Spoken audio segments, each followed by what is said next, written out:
اهدنا الصراط المستقيم. Assalamualaikum warahmatullahi wabarakatuh.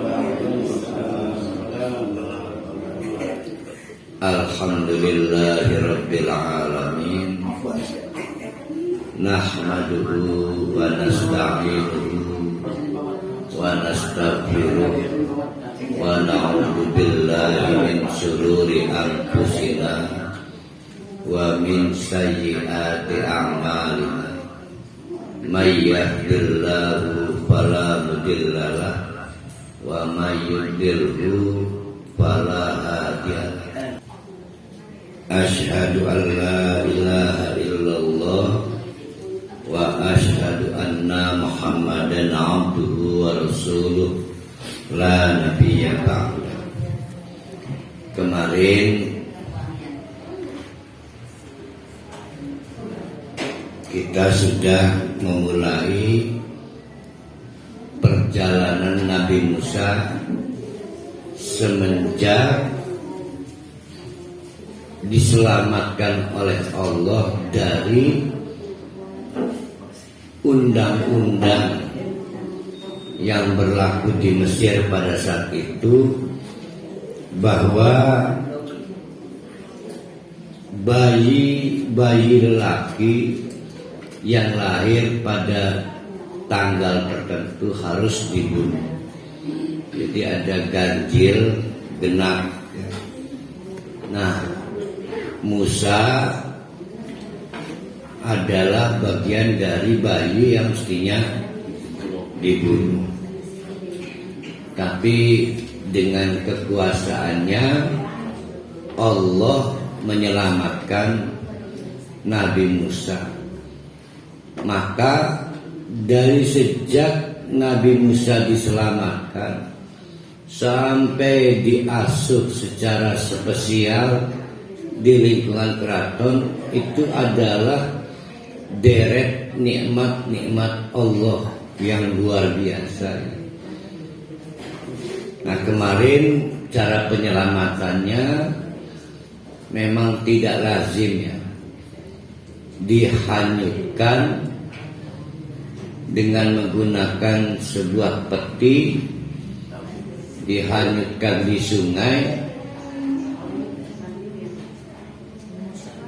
Padahal dengan dihanyutkan itu bisa mati juga, tenggelamkan.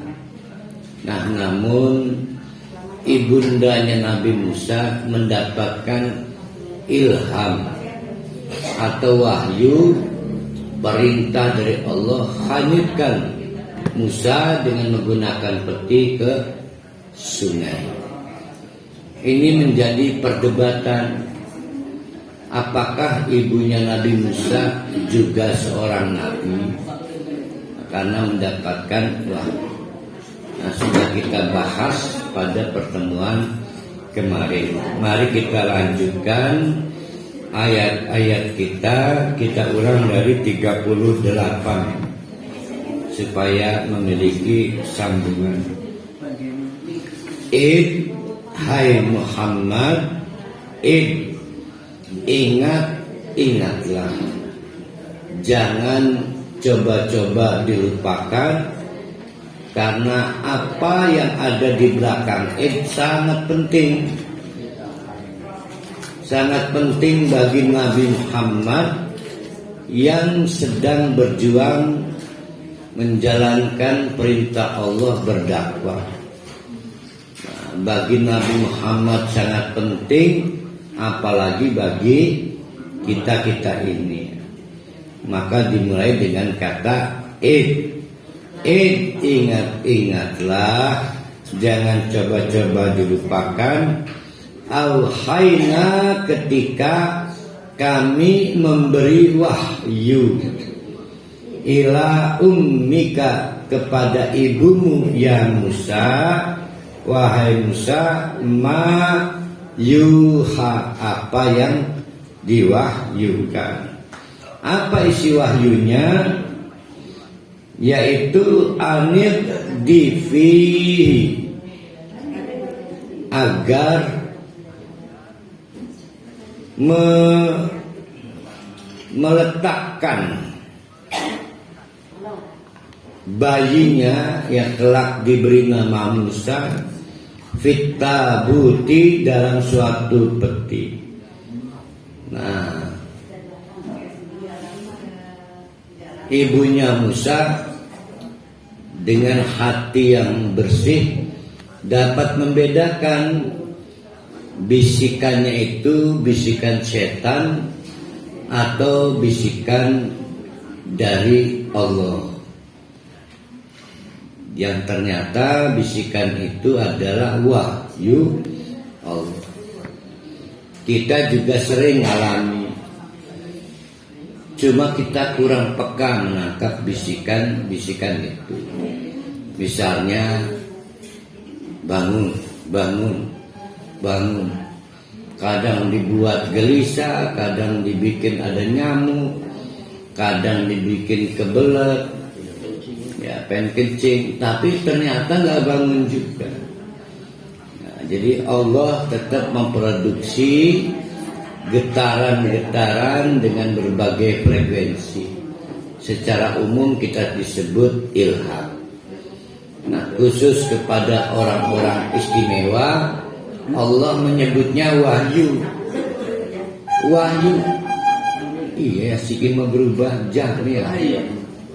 Subuhnya kan, subuhnya kan 4:59. Enggak, ada yang nafsu. Ada yang panggil. Biasa di awal itu salah 6 itu. Sekarang 9:30. Enggak biasa. Di awal itu ketemu. Selain kepada manusia, wahyu Allah juga pernah diberikan kepada tawon, kepada lebah. Kita pernah kaji itu di dalam surat An-Nahl. Haruskah kita bertanya, Ustaz, kalau begitu lebah juga ada yang jadi nabi? Jadi pertanyaan itu gugur ya. Pertama, para nabi adalah kaum laki. Yang kedua, para nabi adalah manusia yang sempurna. Tawon adalah binatang. Maka sama-sama dengan istilah wahyu, beda isi. Inilah karenanya wahyu yang diberikan kepada ibundanya Musa bukan wahyu sebagaimana yang diterima Nabi. Namun apapun, ibundanya Musa sangat siap menerima bisikan ilham atau wahyu itu. Maka ketika Allah membisikkan, taruh di kotak, hanyutkan di sungai, maka faqdifihi, nurut ibundanya Musa meletakkan Musa di dalam peti, lalu dia hanyutkan fil yammi, ke sungai.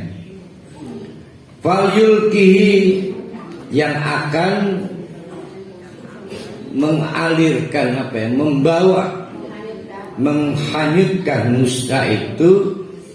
Yang menghanyutkan siapa? Al-yammu, si sungai, bisa hili, ke tepian. Apakah ibunya Musa tahu tepian mana yang akan diarah? Itulah bedanya antara ilham, wahyu. Sama dengan Nabi Musa, lemparkan tongkat itu. Apakah Musa tahu tongkat itu akan jadi apa? Enggak. Tapi karena memang orang-orang ini, Nabi Musa dan juga umumnya Nabi, termasuk ibunya Nabi Musa adalah orang-orang istimewa, diperintahkan apa aja mau. Makanya dilemparkan tongkat, jadi ular. Hanyutkan peti itu, ke tepian. Dan ternyata di ketepian itulah jalan cerita dimulai. Itu bedanya dengan kita. Dapat bisikan, Apa misalnya? Kita harus memilih antara infak dengan tidak infak. Masih jenawar kitanya kan. Nah, itu bedanya ya. Selalu saja dipikirkan, ini kalau infak gimana nih. Padahal mah infak aja. Kalau ada getaran yang bisikan. Soal bagaimana nanti itu soal Allah. Ya. Jadi ketika ibunya Nabi Musa menghanyutkan Musa ke sungai, sama betul-betul ibunya Musa tidak memiliki pengetahuan nanti kayak aku. Itu diserahkan kepada Allah. Sama dengan Nabi Ibrahim. Akhirnya kata Allah, dah terima dibakar aja. Bagaimana setelah dibakar, gosong, hidup atau apa, itu diserahkan pada Allah. Ya, sedangkan kita karena krisis kepercayaan pada Allah, sulit aja menyerahkan nasib kepada Allah. Itu bedanya ya. Falyulkihi, maka dibawalah, dihanyutkanlah si peti yang berisi Nabi Musa itu al-yamu oleh sungai Bisahili, menyisir tepian, ya'khudhu aduwwun li wa aduwwun lahu.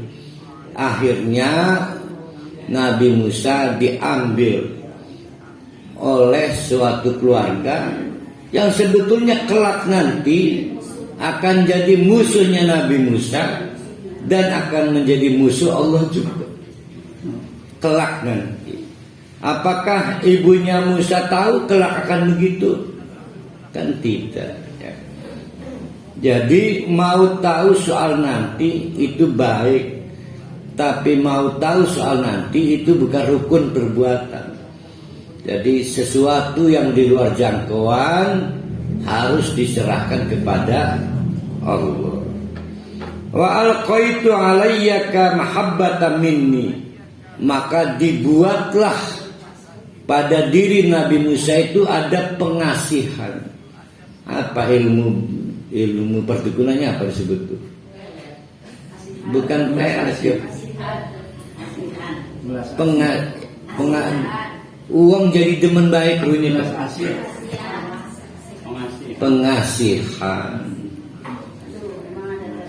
Setiap ngedelang Musa gak dibuatnya demen, dan itu membuat jalan cerita menjadi gak mudah. Walaupun Fir'aun itu musuh dan raja tega, raja pola, raja singa, suka beraja. Tapi dalam kasus menghadapi Musa sulit. Kasarnya hilang, kerasnya hilang, raja teganya hilang, karena ada timbul mahabbah.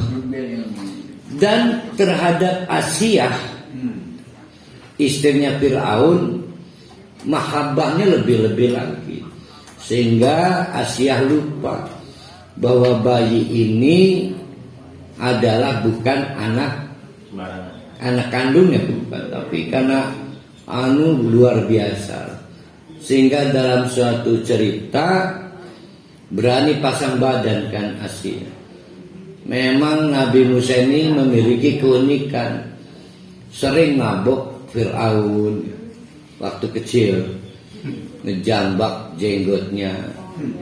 Nah, Fir'aun lupa kalau itu anak kecil, ditanggapi secara dewasa, tapi ibu angkatnya pasang badan, dan itu disebut dengan mahabbah.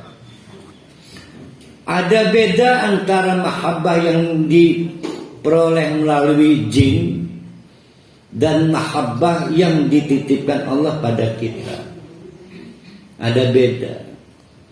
Jadi yang didapatkan oleh orang melalui perdukunan itu sifatnya temporary. Ya, maharnya berapa untuk 2 minggu? Ya selama 2 minggu itulah orang tiba-tiba merasa demen dengan si fulan. Lewat 2 minggu harus di-upgrade. Lewat dukun itu nggak di-upgrade, hilang rasa mahabbahnya. Ya. Makanya bagi ibu-ibu yang punya anak kok tampak tidak lazim, tiba-tiba keranjingan seorang lelaki ya. Pokoknya nggak lazim aja. Kalau meyakini itu diguna-guna, yang sabar, yang tenang, itu nggak akan lama kok. Ya nggak akan lama. Lalu tugas kita apa? Mencabut hak izinnya. Jangan dibiarkan dia kelayaban, karena dia lagi disorientasi. Sebab kalau kelayaban ya di luar banyak maaf, ya. Banyak kucing garong kan. Itu kalau punya anak perempuan. Jadi anak-anak perempuan kita yang tiba-tiba secara tidak lazim keranjingan, lagi. Ada Manar, ada Rohali. Lah ya piraku Rohali didemeni anak wadone Bu Nenek Sulia. Berarti kan nggak lazim ke. Walaupun sangat mungkin terjadi ya. Mungkin aja bener cinta putih. Tapi kan nggak lazim. Ada kejadian. Namanya Rohali nih maklum. Ini SMA. Nah maka yang sabar, yang tenang. Karena jin berharap ibu-ibu lo jual gue beli. Nyari dukun tandingan lah. Kedua belah pihak masuk tindakan kemusyrikan. Yang tenang, itu tidak akan lama. Ada yang 2 minggu, ada yang 1 bulan. Ustaz, tapi kumat lagi. Oh, di-upgrade lagi. Nggak akan lama kok. Berapa sih batas orang mempermainkan orang lain? Yang penting sepanjang lagi kena pengaruh itu, cabut hak izin keluarnya. Dipingit, wong bengen mau dipasung lah. Karena berbahaya, anak kita ini sedang disorientasi. Walitusna. Dengan cara itulah, sayangnya kita udah tahu jalan cerita Musa ya. Dengan cara itulah maka, dengan cara dihanyutkan, maka walitusna, Nabi Musa mendapatkan lingkungan pengasuhan ala aini, di bawah pengawasan Allah, dalam fasilitas yang luar biasa, ibu yang luar biasa. Kalau memang itu berkaitan asupan gizi yang luar biasa.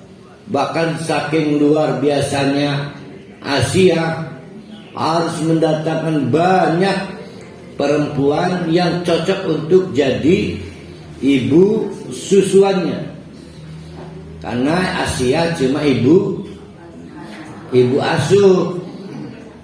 Nah, dicarikan ibu susuannya. Tetap Musa itu nangis lagi untuk menyatakan asinya tidak cocok, mungkin kurang vanila, mungkin kurang stroberi dan macam-macam. Nah, kepikiran nggak bahwa berontaknya Musa terhadap banyak perempuan menjadi ibu susuannya adalah cara Allah menghadirkan ibu kandungnya. Itu kan luar biasa. Itu namanya latifun. Tidak terasa ternyata mekonon. Sayang bapak-bapak, ibu-ibu udah kadung tahu cerita Musa itu. Kalau belum tahu maka hebat amat ya.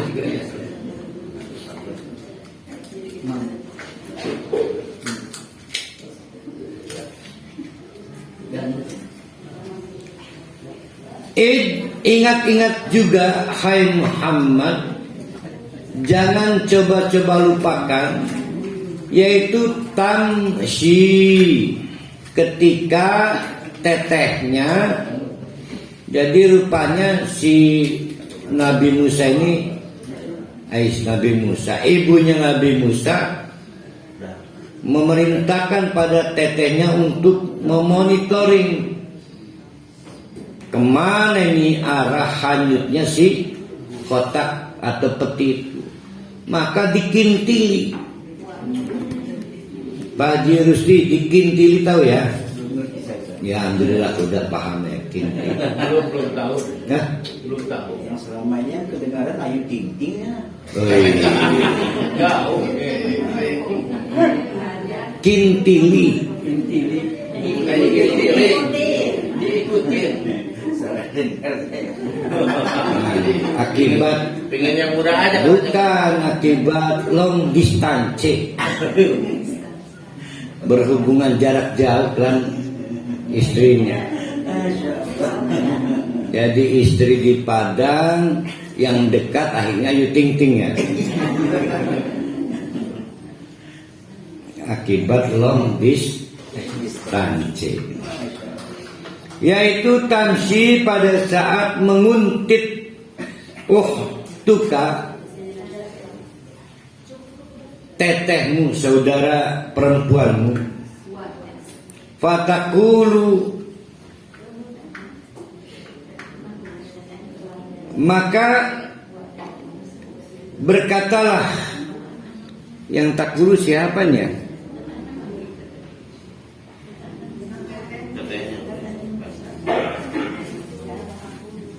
Oh iya, ini kan ceritanya disingkat-singkat ya. Nah, ada versi, saya ingat betul waktu itu Ramadan ya. Ada lagi versi begini. Kelarasan Pak. Kebetulan si tetehnya ini tercatat sebagai pegawai rendahan di keraton itu. Si tetehnya ini.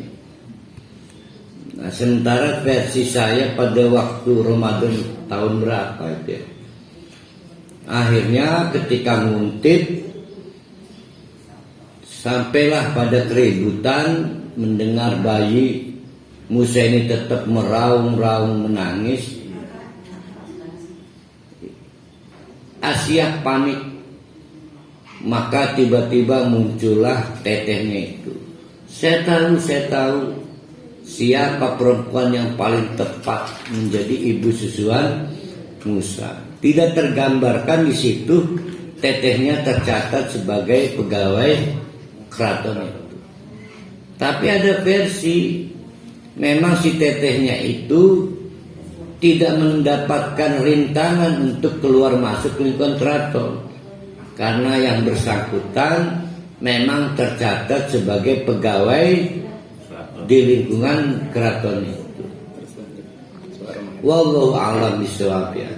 Yang pasti di tengah-tengah kepanikan, panik Asia itu, pertama itu the first, untuk pertama kali punya bayi.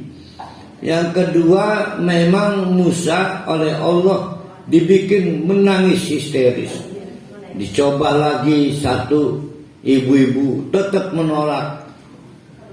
Dan diumumkan mana ada perempuan yang siap jadi ibu susuan Musa, tapi semua tertolak.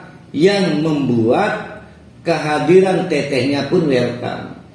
Kata tetehnya, saya tahu siapa perempuan yang paling pas untuk bayi itu. Nah, cerita gitu. Maka digambarkan oleh Allah, fatakulu, maka berkatalah tetehnya itu, hal adulukum, pengen tah,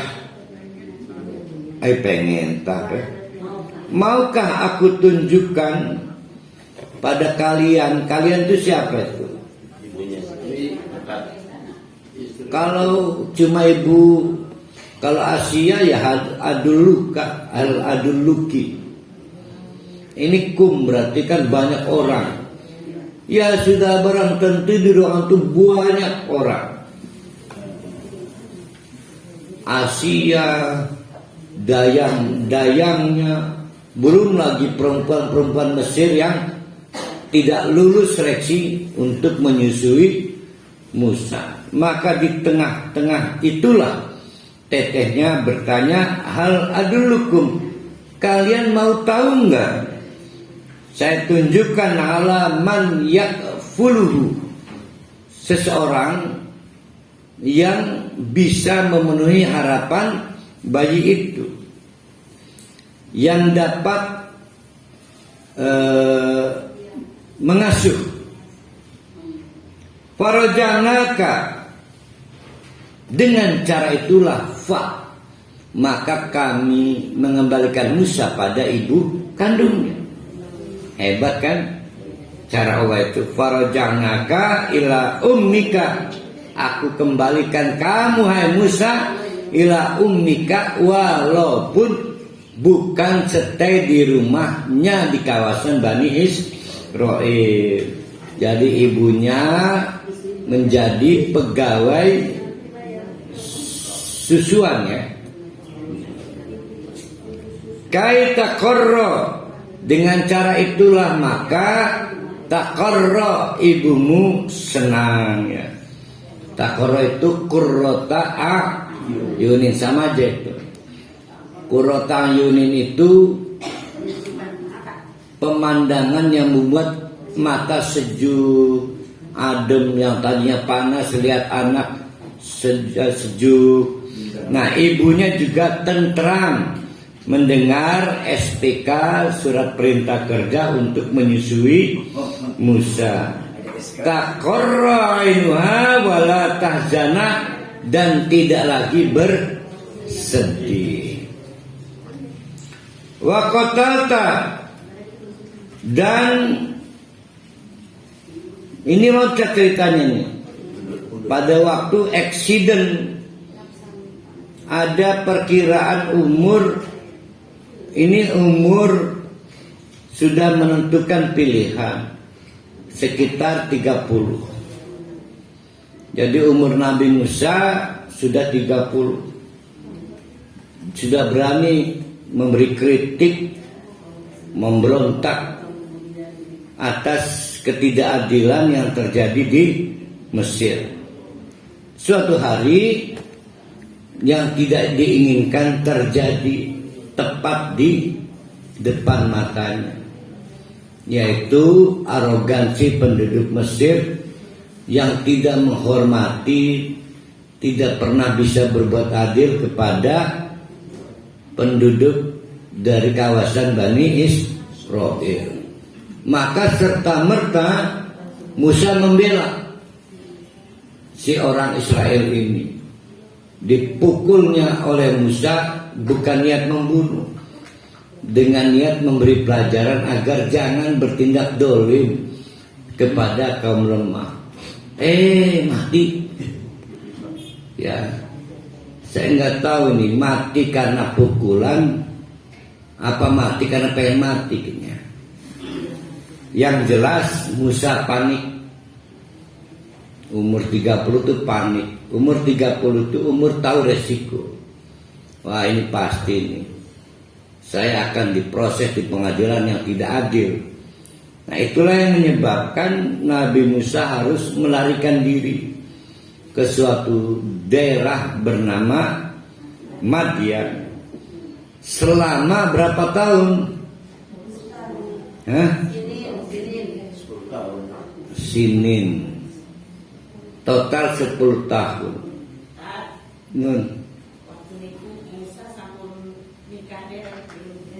Pogo kartu nikahnya nggak punya dia.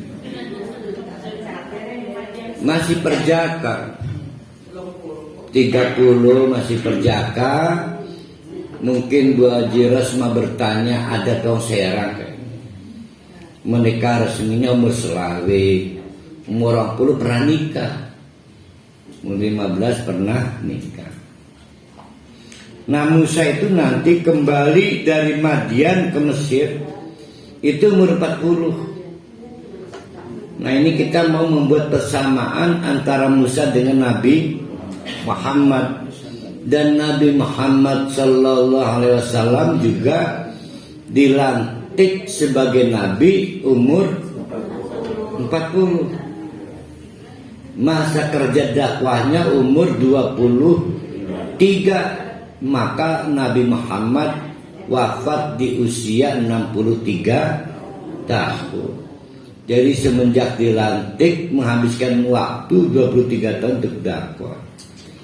Nah Nabi Musa juga di Bukit Tursina dilantik jadi Nabi itu usia 40. Ditarik 91 di Madian. Sehingga terjadinya pemukulan yang berujung pada pembunuhan di kisaran umur 30. Maksudnya itu ya.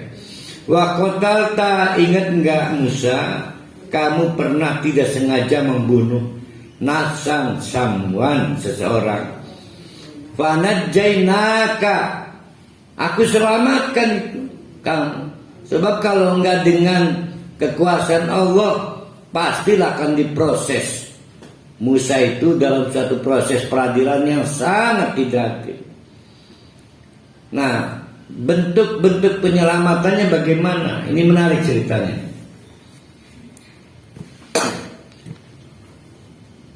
Kasus ini, kasus terbunuhnya seseorang oleh Musa, membawa Musa berhadapan dengan seseorang pejabat di keraton, yang kelak dia menjadi kepala polisi, atau sekarang siapa nama jenderal polisinya?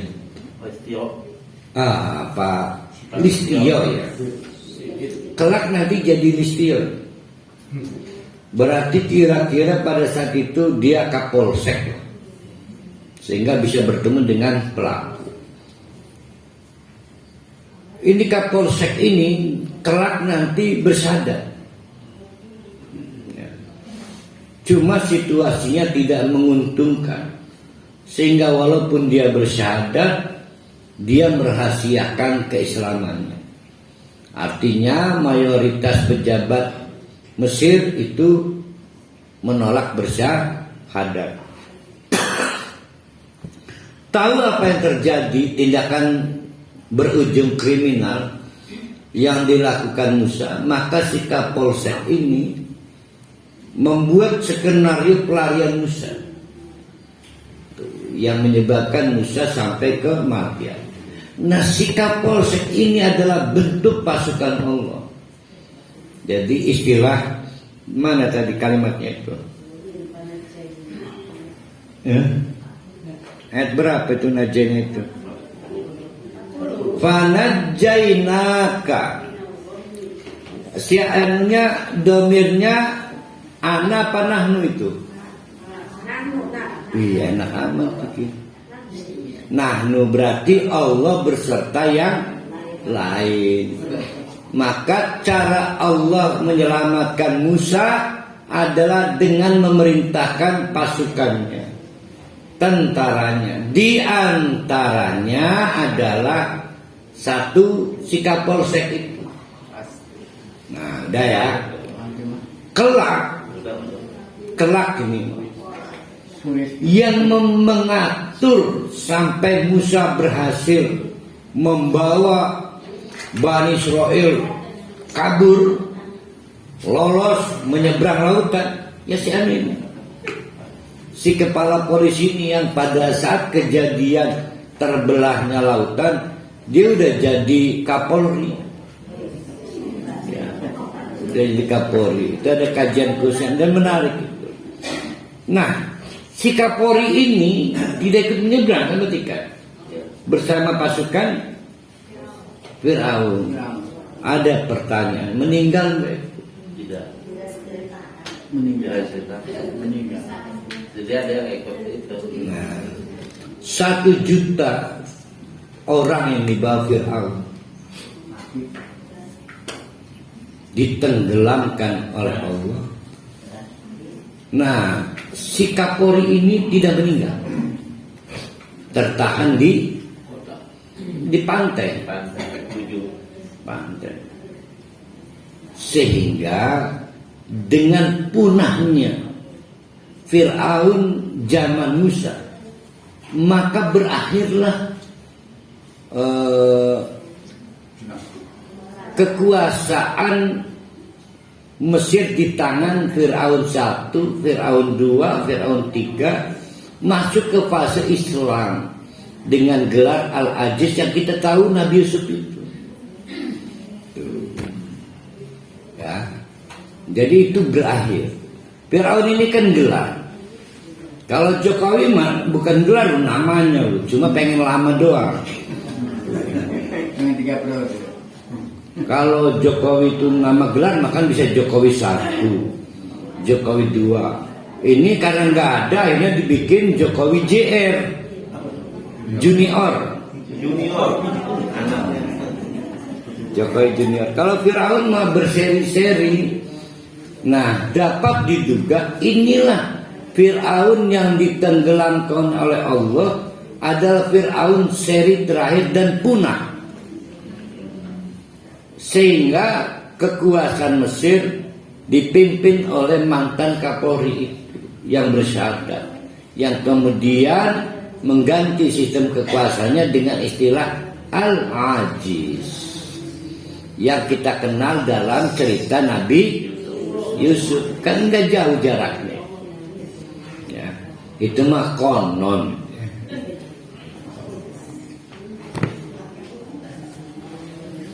Nabi Yusuf dengan Nabi Musa hubungannya apa itu?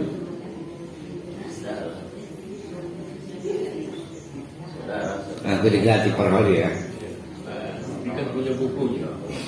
Kalau saya mah tahu hubungannya, sama-sama Nabi. Jadi bapaknya Nabi Musa dengan bapaknya Nabi Yusuf sama-sama bapak. Sama-sama laki-laki. Oke, hilang baik mal barang ukuran tinggi.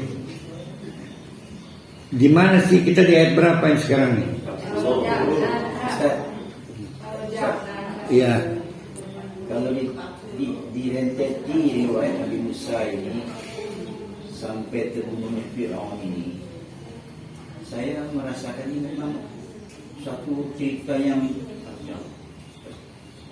By design. yang mengagumkan betul ini. Jadi kerangka perjalanan Nabi Musa ini memang sudah di-setel oleh Allah Ta'ala ini. Yaitu namanya Latifun. Latifun, cuma sayangnya ketika kita kaji keburu tahu duluan bapak-bapak ibu-ibu. Jadi tidak surprise gitu. Tidak surprise. Padahal mah tetap surprise. Ntar dulu saya hilang nih 40 berapa nih? 40. Allahu Akbar ya. Nah, Faroja'naka, kok balik lagi ke situ sih. Wa qatalta, tanpa sengaja Musa membunuh nafsan seseorang dengan latar cerita tadi. Fanajjainaka, kami selamatkan engkau Musa dengan menghadirkan seorang penolong namanya Kapolsek itu minal ghammi, dari kesusahan. Wah, susah payah kalau masuk perangkap peradilan Mesir pada saat itu.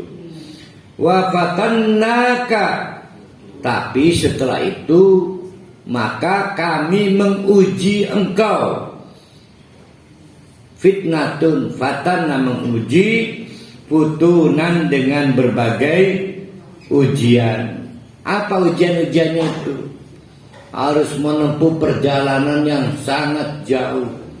Nanti sampai ada cerita saking pengen minum harus mengalah, membiarkan sapi, onta atau kambing itu.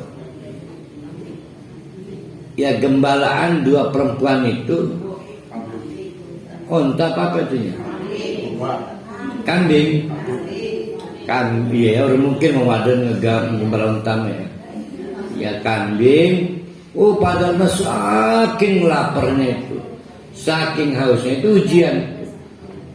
Masa sih Ustaz begitu aja ujian. Jangan lupa Musa ini tinggal di lingkungan keraton, nggak telat buah-buahan, nggak telat makanan, baru kali itu mengalami sengsara.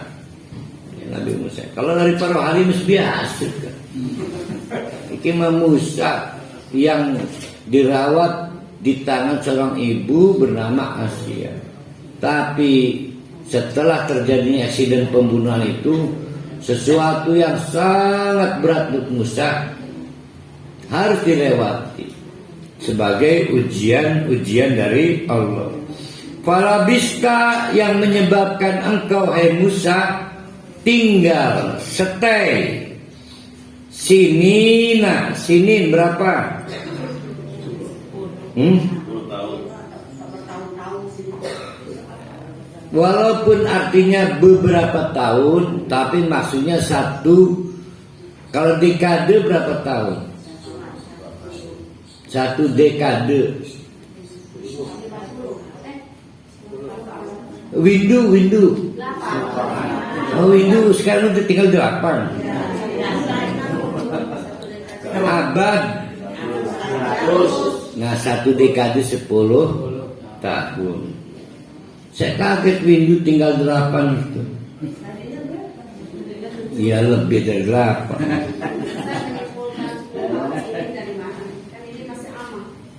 Ya, para ulama memberitahu kita tradisi bahasa Arab sinin itu maksudnya 8 sampai 10.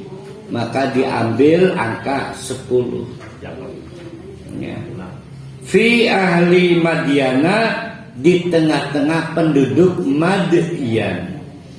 Sumajita, yang kemudian 10 tahun kemudian kamu datang lagi ala qadrin ya Musa, dalam waktu yang telah ditetapkan Allah. Jadi berapa tahun? 10 tahun itu bukan semaunya Musa, sebetulnya by design Allah. Pada waktu tawar menawar, berapa mas kawin kamu? Saya nggak punya mas kawin. Ya udah, kamu cicil, kamu boleh menjadi suami anak saya. Bonusnya banyak. Kamu nggak punya tempat tinggal, saya kasih tempat tinggal. Kamu nggak punya pembantu, saya kasih lebih dari pembantu istri. Tapi kamu cicil mas kawin selama 10 tahun mengerjakan pekerjaan wajib kamu, yaitu menggembala kamu. Boleh nggak kayak begitu tuh? Nah, kalau boleh coba dipraktekkan oleh para wali. Jadi si calon mantu, kamu tugasnya bersihkan, nyapu, ngepel. 10 tahun. Udah nggak usah bayar mas kawin. Kok? Gitu banget kan ya. Nah kalau anak nggak mau ya kita aja yang nyoba.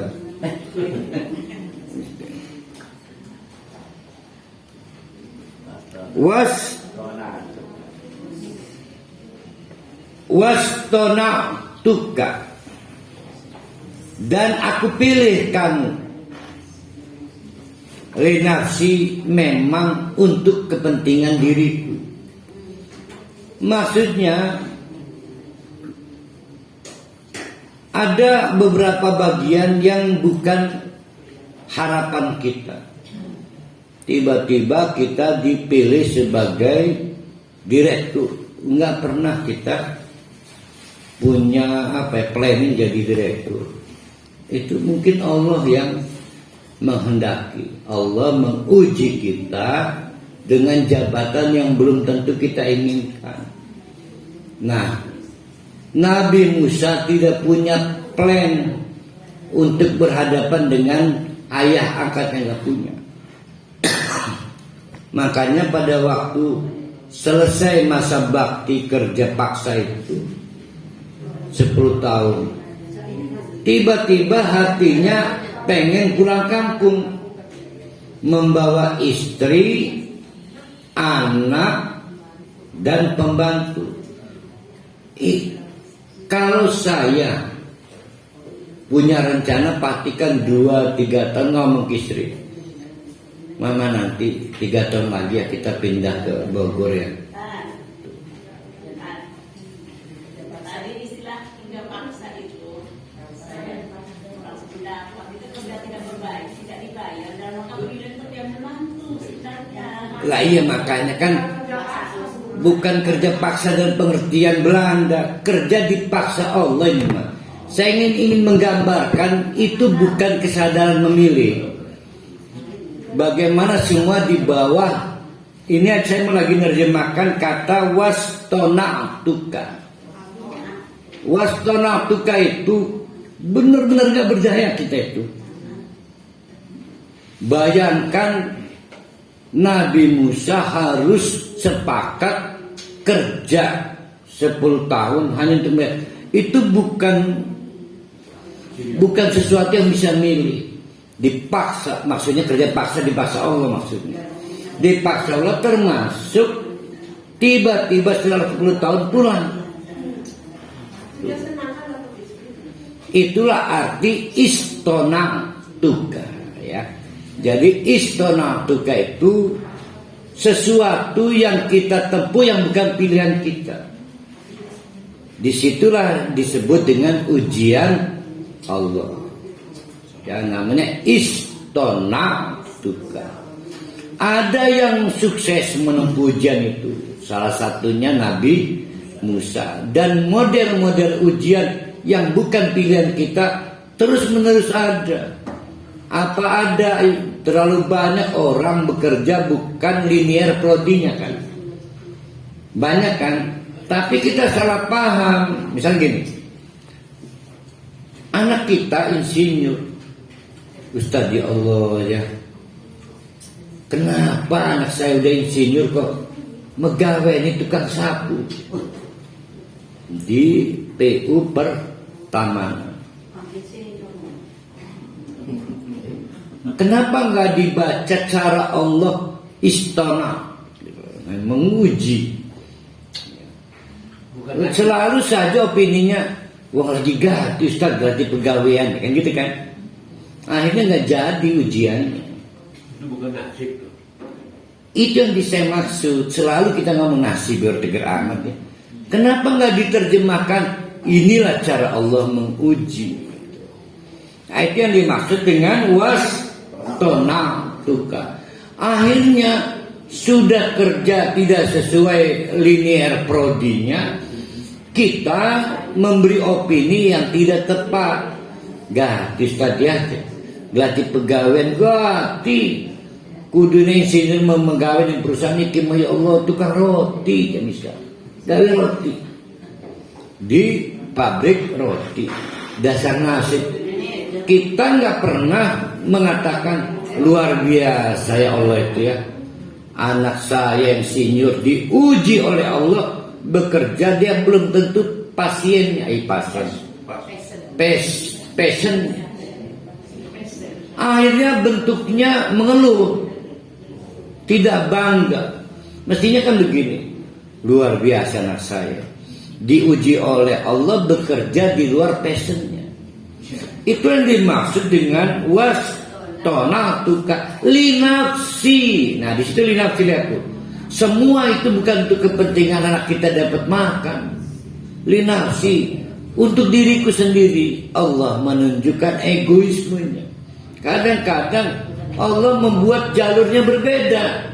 Anak kita lulus pesantren malah suruh kerja di bidang bikin jembatan. Linafsi, ini untuk kepentingan diri saya sendiri kata Allah.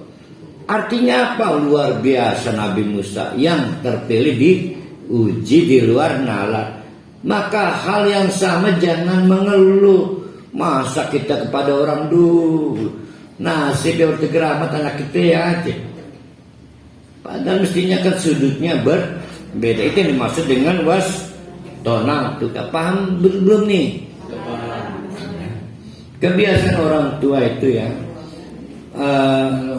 mengenyampingkan kekuasaan Allah.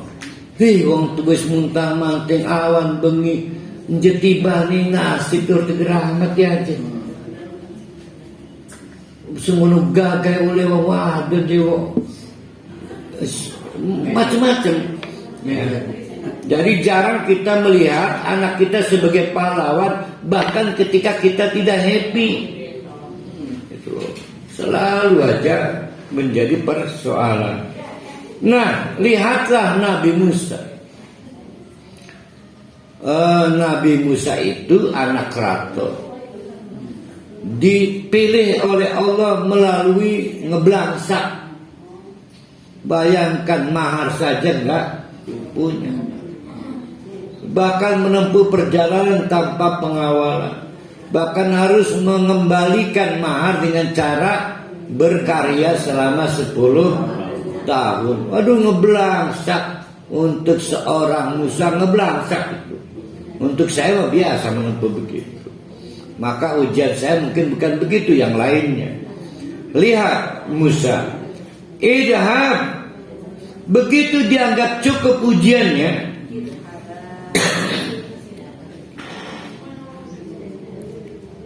maka penghargaan itu dimulai.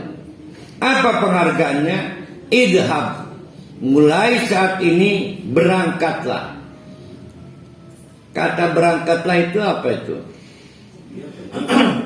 Ada lirik lagu berangkat.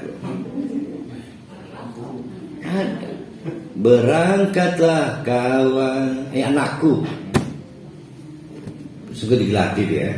Cari lirik lagu dangdut dengan kata berangkat. Idhab, berangkatlah, pergilah. Anta, engkau. Wa akhuka. Nah, kalau dipikir-pikir kenapa nggak begini nih? Idhaba, berarti pergilah kamu berdua. Kenapa menjadi idhab anta wa idhab akhuka seolah-olah? Kenapa itu para hali? Nah, kita akhirnya diberitahu oleh ulama-ulama, ini maksudnya SPK berdakwah menghadapi Musa bukan hanya kepada Musa, tapi juga kepada Harun. Masing-masing kedua-duanya dapat SPK. Jadi ada SPK untuk Musa, ada SPK untuk Harun. Kalau begitu kenabiannya sama, nah itu hal beda. Harun ini 4 tahun lebih banyak umurnya daripada Musa. Jadi pada saat idhab ini umur Musa 40 tahun, umur Harun 44. Pada saat 40 tahun Nabi Musa jadi nabi, Harun udah jadi nabi belum? Sudah. Belum. Jadi kenabiannya lebih dahulu Musa. Tapi sudah dapat SPK. Jadi ada SPK untuk Musa, ada SPK untuk Harun. Dengan demikian Harun bukan dipilih oleh Musa untuk membantu, tapi dipilih oleh Allah untuk membantu Musa. Idha, berangkatlah anta engkau Musa, wahuka, dan juga berangkatlah engkau Harun, biayati, dengan membawa ayat-ayatku. Kok ayat-ayatku? Nah, perasaan kan cuma 2 yang baru didapat. 1, kemampuan tongkat merubah jadi ular. Yang kedua, kemampuan tangan menimbulkan cahaya setelah digepit di kelek. Kelek apa ketek? Beda loh. Nah, beda lagi, ketek ada 3, ada beda. Ketiak. Ini mah kelek, bukan ketiak, kelek. Rasanya. Gimana nih cara menjawabnya nih? Biayatina, dengan ayat-ayat kami. Maksudnya mukjizat kami. Padahal berapa ya? Padahal baru 2 ayat. 1 tangan menimbulkan cahaya, mengeluarkan cahaya, kedua tongkat. Kenapa kalimatnya bukan 2 ayatku? Nah ini panjang lebar ini penelitiannya ini. Ada 2 versi. Versi pertama memang 2 benda, 1 tongkat, 2 tangan, telapak tangan. Tapi jumlah mukjizatnya banyak. Apa aja coba? Apa tuh mukjizatnya? 1 tongkat berubah jadi ular.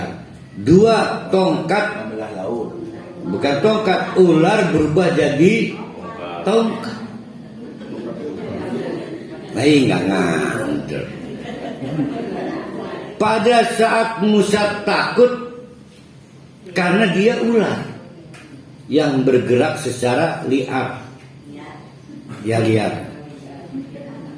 Begitu diambil, seketika berubah jadi tongkat, mukjizat juga. Ya, ini jangan berpikir sulap. Tukang sulap tahu bahwa sebetulnya dia bukan ular.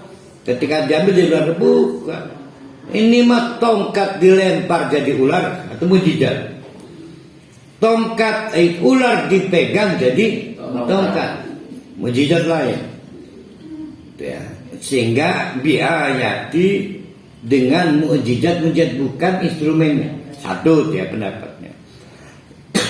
Yang kedua, kenapa dengan plural biayati seolah-olah lebih dari 2? Memang akhirnya banyak mukjizat didapatkan Nabi Musa. Total 9 mukjizat hanya dari 1 barang, namanya tongkat. Dan dari yang lainnya banyak mukjizat. Jadi yang dimaksud idhab anta wa akhuka biayati adalah mulai sekarang berangkatlah dengan berbagai fasilitas mukjizat, baik yang sudah kamu terima, sudah kamu miliki, sudah pernah kamu alami, maupun yang akan Allah tambahkan dalam perjalanan dakwah menghadapi Fir'aun. Wala tania, baru nih berdua nih, kalau tadi masing-masing. Wala tania, dan janganlah kamu berdua, hai Musa juga Harun, pernah lalai fi zikri, mengingat aku. Ya, ini pelajaran untuk mubalik. Jangan pernah putus hubungan dengan Allah. Karena sedetik, semenit, sejam, sehari, seminggu sekalipun putus hubungan dengan Allah, berubah itu niat dakwahnya. Ya, bisa karena itu, bisa karena ini, yang jelas bukan karena Allah lagi. Maka yang terpenting buat mubalik, juru dakwah, terus berhubungan dengan Allah. Idhaba, perhatikan, ini ayat 43 menjadi berbeda dengan ayat 42. Dia 42 idhab anta wa akhuka, lengkapnya idhab anta wa idhab akhuka, lengkapnya. Begitu masuk 43 memakai domir gabungan. Idhaba, kamu berdua tugas dakwahnya sama, yaitu ila Fir'auna, menghadapi satu raja dengan gelar Fir'aun. Apa dasarnya? Innahu, karena Fir'aun itu toh sudah melampaui batas. dan batas yang paling ekstrim adalah mengaku sebagai Tuhan. Fakula, maka bicaralah kalian lahu kepada Fir'aun itu dengan cara qaulan layyinan, memilih bentuk komunikasi publik yang persuasif,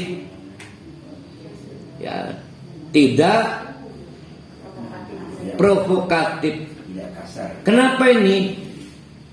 Nah, ini menarik kajiannya nih. Ini ayat berapa ini nih? Ayat 44 ini dianggap sebagai kaidah dasar atau kaidah asal bahwa teknik berkomunikasi dalam dakwah asalnya adalah layyinan, ya, asalnya, kecuali suatu keadaan baru menuntut tidak layyin. Itu ada teorinya begitu ya. Jadi kepada siapapun berdakwah itu kaidah dasarnya harus membangun komunikasi publik persuasif, kecuali suatu keadaan memaksanya berbuat lain, misal provokatif dan lain sebagainya, intimidatif. Tapi asal kaidahnya begitu. Nah, maka kalimat fakula lahu qaulan layyinan sebetulnya bukan sesuatu yang baru, memang itu asalnya. Kok kalau asalnya kenapa pakai diingatkan? Untuk memberitahu Musa, kamu belum saatnya memakai teknik baru. Teknik barunya provokatif. Kenapa? Karena Fir'aun ini kejam, temperamen. Nanti usia dakwahnya terlalu pendek kalau kamu memakai teknik yang baru, misalnya provokatif, intimidatif, ya. Jadi bapak-bapak, ibu-ibu, kalau audiennya sudah ma'ruf, diketahui, maka boleh kita itu mengembangkan teknik. Nah, Fir'aun ini sudah maklum, bahkan Nabi Musa sejak bayi mengenal Fir'aun, maka Allah menahannya. Qaulan layyinan, udah kamu pakai teknik dasar aja, karena terkenal kejamnya, terkenal bengisnya. La'allahu siapa tahu Fir'aun itu yatadzakkaru dengan teknik layyinun itu, yatadzakkaru banyak mengambil pelajaran, au yakhsha atau menjadi takut kepada Allah dan kekuasaan Allah. Saya mau bertanya, ini yang ngomong la'allahu ini Musa atau Allah? Emang Allah belum tahu bahwa Fir'aun nantinya tetap menolak bersyahadat? Tahu. Tapi Musa kan belum tahu. Musa belum tahu, Harun juga belum tahu. Nah, artinya sepanjang kita belum tahu bagaimana hasil dakwah, tetap aja berdakwah terus. Karena hidayah itu di tangan Allah. Jadi jangan berhenti berdakwah. Nah, ini yang menjadi rumit. Beberapa mubalik memutuskan hijrah karena menurut dia audiennya, lingkungannya sudah tidak sehat. Padahal terus baik, terus sampai kita bingung. Istikharah, Allah menjawab, perlu tidaknya kita hijrah dari lingkungan dakwah di situ. Nah, Nabi Musa dihukumi terus padahal Allah tahu ujung ceritanya. Qala, maka kompak Musa dan Harun merespon, Rabbana, Tuhan kami,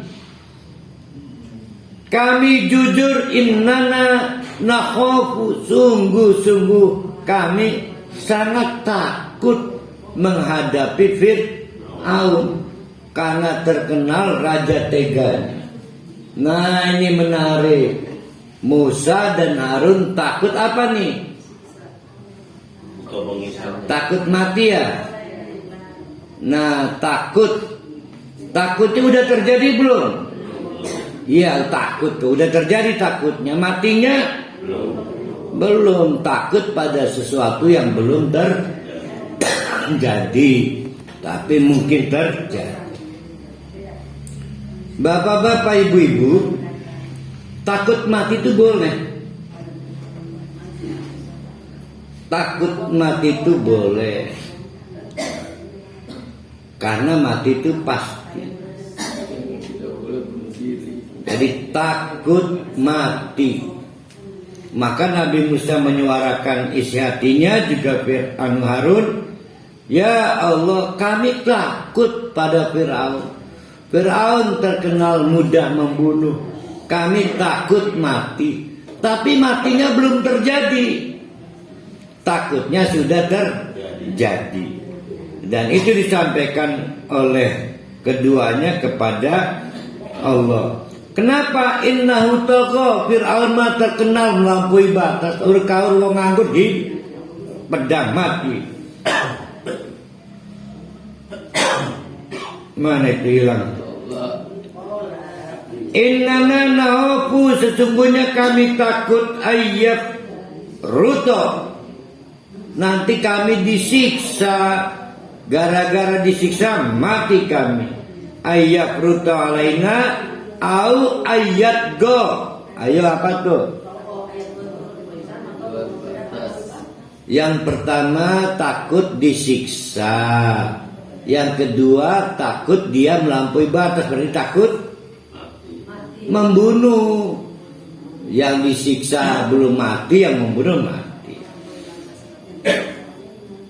Qala, dijawab oleh Allah, la takhafa, jangan takut, innani, karena sesungguhnya aku ma'akuma, bersama kamu.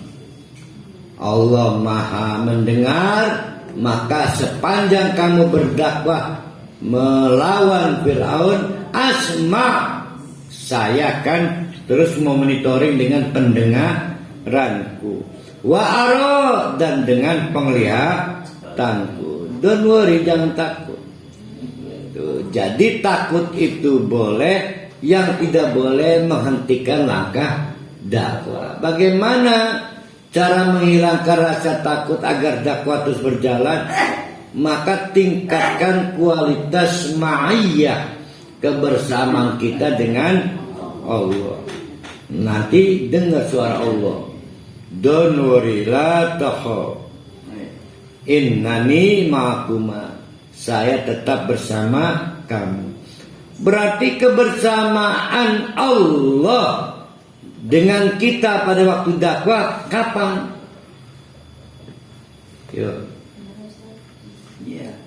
Kebersamaan kita sebagai juru dakwah dengan Allah itu kapan? Pada saat berdakwah. Pada saat kita nggak berdakwah, Allah lagi nggak bersama lagi. Sama dengan kebersamaan kita sebagai orang mukmin dengan Allah kapan? Pada saat kita sholat. Begitu, assalamualaikum, sudah nggak bersama lagi. Nah, maka dicari akal supaya tetap bersama Allah. Setelah sholat kita wirid, setelah wirid kita wirid lagi, setelah wirid, supaya jangan tidak bersama Allah lagi. Ingat-ingat hak istimewa mubalik juru dakwah, yaitu dalam kebersamaan dengan Allah pada saat berdakwah. Maka jangan berhenti berdakwah, sebab kalau berhenti berdakwah Allah tidak membersamai lagi kita. Samalah kalau lagi kita punya orang dalam, maaf misalnya Kapolri, Tenang bener. Tenang bener. Jual itu nama Kapolri. Pada saat kita lagi jaga bersama Kapolri. Kata Kapolri, kamu gak boleh lagi jual nama saya, habis kita. Nah, gimana kalau kita dapat hak jual nama Allah? Kita datang ke wali kota, Pak Wali, lihat saya lagi bersama Allah. Dasar Pak Walinya nggak bisa lihat kita lagi bersama Allah, cuek baik. Nah jadi kalau boleh saya memberi nasihat, begitu besar manfaat Allah menceritakan keluar biasaan Nabi Musa menghadapi Fir'aun. Artinya memberikan pemahaman dan faedah pada kita bahwa kita layak berdakwah lebih tinggi lagi levelnya. Jadi jangan diturunkan levelnya Ustaz, yang penting berdakwah untuk diri sendiri aja. Kalau gitu mah jangan pakai kata dakwah. Jadi levelnya jangan diturunkan. Nah kita teruskan dulu. Qala Faktiyahu. Mulai sekarang nggak usah bu, nggak usah takut, nggak usah pejerik. Faktiyahu, kamu berdua, Musa, Harun, mulai datangi Fir'aun. Fakula, kamu berdua, silakan diskusi siapa juru bicaranya. Berkata kepada Fir'aun, Inna Rasula Rabbika. Hai Fir'aun, jangan salah paham ya. Yang ngomong ini bukan pernah anakmu. Untuk Musa ya. Yang datang ini walaupun kamu pernah merawat saya sejak bayi, tapi kami datang sebagai utusan Rabbika.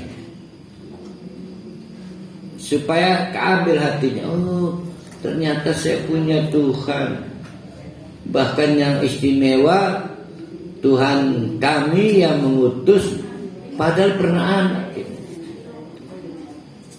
Dalam penjelasan tafsir diskenariokan juru bicaranya Harun. Berarti Harun udah diangkat nabi ya? Juru bicara. Nah, ini udah nabi. Juru bicaranya Harun. Dalam praktek yang banyak bicara Musa.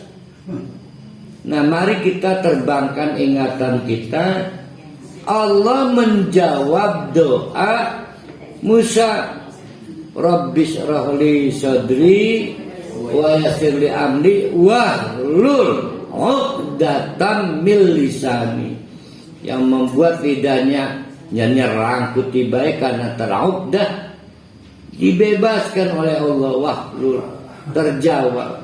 Karena kebutuhan Musa minta agar saudara tuanya itu dijadikan nabi untuk jaga-jaga kalau problem berkomunikasi Musa tidak teratasi, tapi rupanya doa Nabi Musa diijabah. Nah maka diterangkan kepada Fir'aun, perkenalkan, kami adalah dua utusan resmi yang diutus oleh Tuhan kamu, Rasulah Rabbika.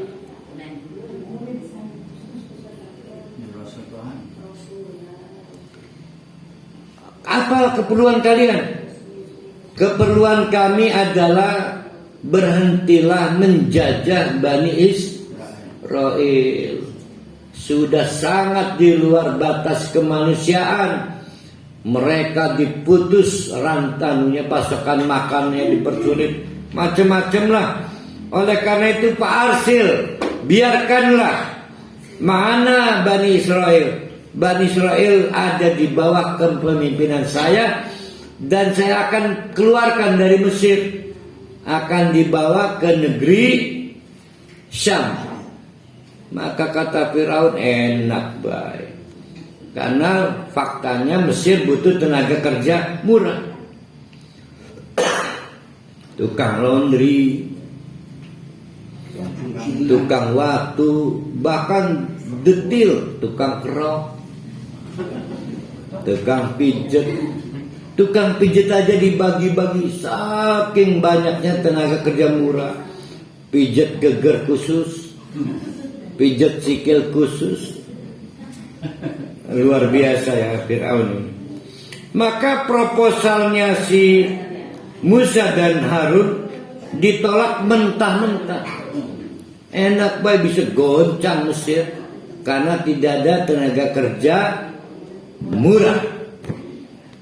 Siapa yang pernah menghabiskan waktu 1 Syawal di hotel bintang 2-3? 1 Syawal. Oh ini rumah bayar. Nah saya pernah ngalami. Waget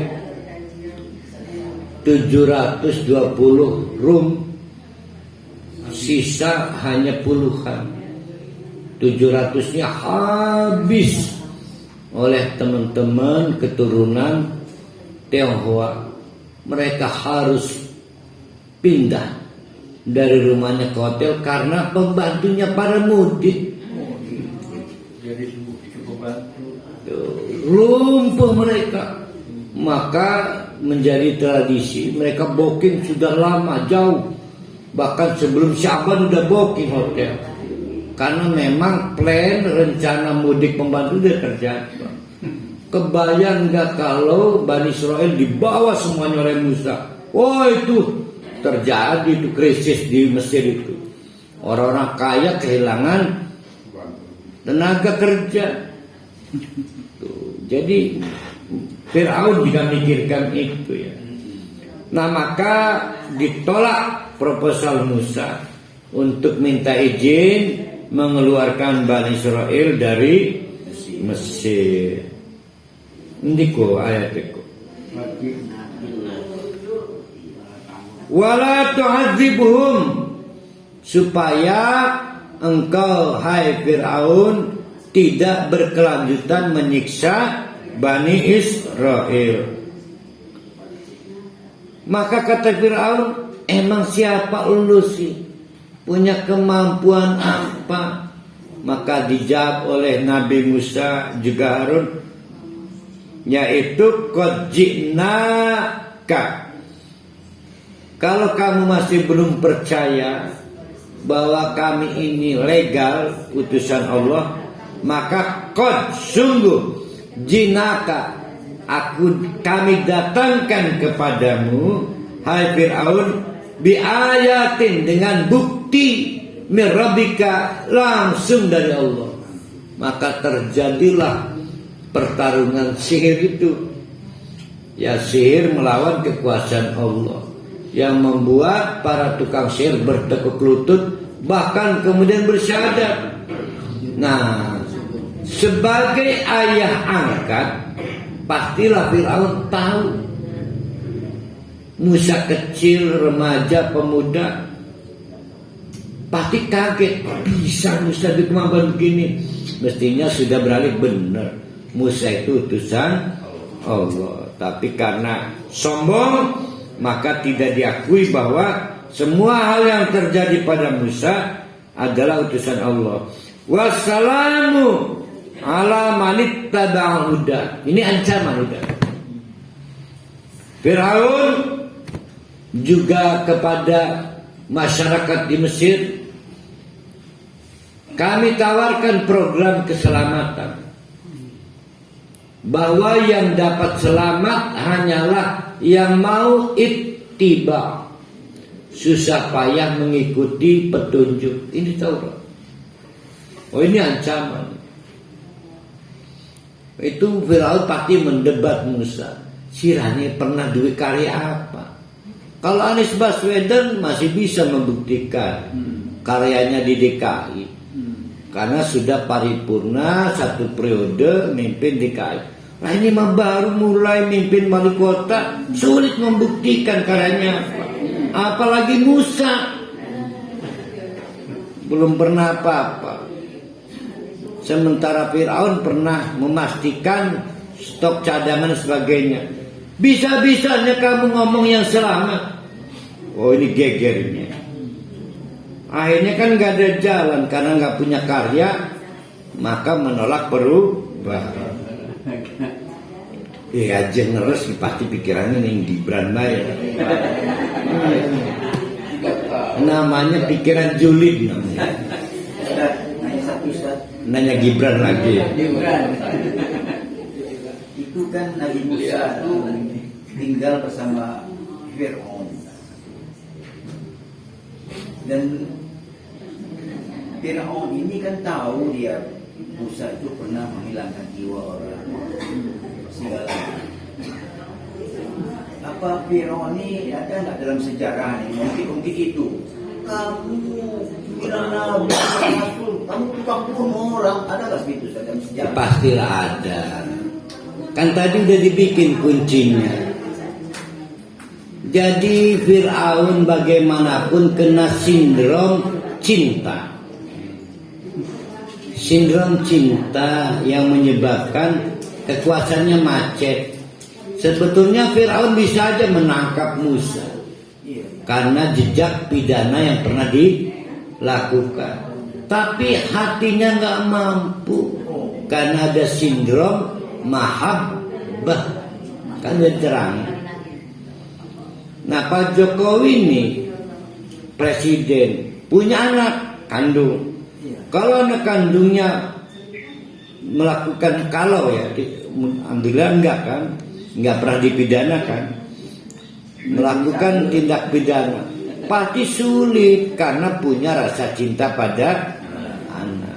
Itu sama dengan Fir'aun mengalami kesulitan eksekusi kepada Musa dan sampai terakhir nggak pernah bisa membunuh Musa. Padahal punya pasukan cadangan total 1 juta yang ditenggelamkan. Nah, kita habiskan dulu. Mengancam wassalamu ala manittaba huda. Inna sesungguhnya kami qad uhiya ilaina. Kami bukan kaleng-kaleng. Kami dapat wahyu, diterangkan wahyunya itu di ayat berapa itu ya? Nih 1, 2, 3, 4, 5 diantaranya adalah annal adaba. Sesungguhnya azab itu akan ditimpakan alaman kepada siapapun kadzdzaba yang mendustakan ayat-ayat Allah, termasuk menolak kerasulan Musa, menolak kenabian Harun, watawalla, dan juga berpaling dari perintah-perintah Allah. Ini udah keras ini. Tuh. Bloonnya si Fir'aun itu ya, lempar batu, sembunyi tangan. Siapa yang bikin drama, siapa yang dituduh main drama. Sama dengan di sini drama mau Jokowi. Qala faman rabbukuma ya Musa. Sirane nyebut-nyebut Tuhan iki emang Tuhan ini siapa? Ya. Jadi kayak ketelin bang ya. Faman rabbukuma ya Musa. Ari konon Tuhanmu siapa? Kan udah dibilang tadi Tuhan kita. Rupanya emang Tuhan kamu siapa? Maka dijawab oleh Musa, qala Rabbuna manggilnya apa ya Fir'aun? Musa kepada Fir'aunnya? Apa? Un ma'aun kan? Kan ini dia resmi petugas dia. Fir aja lah. Udah 3 kali loh mangkir ini. Qala, maka Musa menjawab, Fir, Rabbuna yang disebut Tuhan itu, Tuhan kita ini, Tuhan kita loh. Bukan Tuhan saya saja, bukan Tuhan kamu saja, Tuhan kita. Adalah alladzi zat yang telah memberi kulla syai'in, segala sesuatu khalqahu yang menciptakannya, summa hada, bahkan lebih dari menciptakan, Allah juga memberi petunjuk bagaimana sukses hidup di dunia dan akhirat. Qala, direspon dakwah Musa ini oleh Fir'aun. Fama balu, emang kondisi, fama balu bagaimanakah balu kondisi al-qurunil ula, wong bengen primen. Ini bagus ini ya. Jadi bapak-bapak, ibu-ibu wajib mengingatkan anak dengan cerita masa lalu. Anak saya mah ya Allah ya, yang paling gede rahmat. Kadang-kadang saya ingin mereka mengenal kakeknya. Yuk kita makan di stasiun ini, rumah makan kesenangan abah. Emang bapak mau makan sejarah Islam? Makanlah sejarah. Wis belok, maksudnya abah dulu seneng makannya di sini. Tapi buat enak itu. Makanlah sejarah. Kita kan nggak makan sejarah bapak. Jadi Hajib mendengar itu ya. Iya, ngejengkelahkan anak kita. Padahal salah satu teknik membawa anak saya mengenal kakeknya, yaitu menghampiri destinasi tempat-tempat yang menjadi kesenangan almarhum. Tapi ya salah gitu. Nah, artinya wajib kita mengingatkan, mendakwai anak-anak kita dengan apa yang dialami pendahulunya. Bisa kakeknya, buyutnya, ya. Sama dengan ini. Digiringlah Fir'aun untuk masuk kepada fase-fase yang terdahulu. Nah, alhamdulillah kita berakhir di ayat 50.